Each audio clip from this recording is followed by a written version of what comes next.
আসসালামু আলাইকুম সবাইকে। আপনারা আমার ভিডিও এত ভালোবাসা দিয়ে দেখেছেন, সুন্দর সুন্দর কমেন্ট করেছেন। সত্যি আমি আপনাদের কাছে অনেক কৃতজ্ঞ। আপনাদের ভালোবাসাই আমাকে নতুন নতুন ভিডিও বানানোর অনুপ্রেরণা দেয়। আজকে আবার আপনাদের সাথে শেয়ার করতে চলেছি আমার খুব প্রিয় একটা জায়গা, আমার নিজের ছোট্ট ফ্ল্যাট।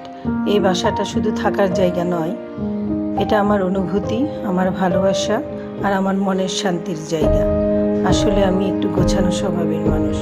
এলোমেলো পরিবেশ আমার ভালো লাগে না, তাই নিজের মনের মতো করে ধীরে ধীরে পুরো ফ্ল্যাটটা সাজিয়েছি। ছোট ছোট জিনিস নিজের পছন্দের সাজানো আর ভালোবাসা দিয়ে তৈরি করেছি আমার এই ঘর।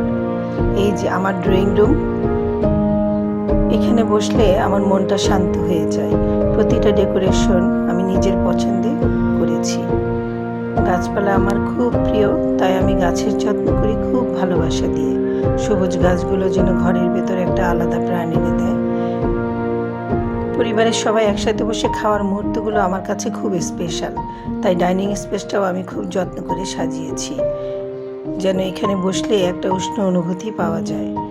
আমার এটা বেডরুম, আমার দিনের শেষে শান্তির জায়গা। বেডরুমের পাশেই ছোট্ট একটা রুম আছে, সেখানে যখন রোদের আলো এসে পড়ে পুরো ঘরটা চিকচিক করে ওঠে।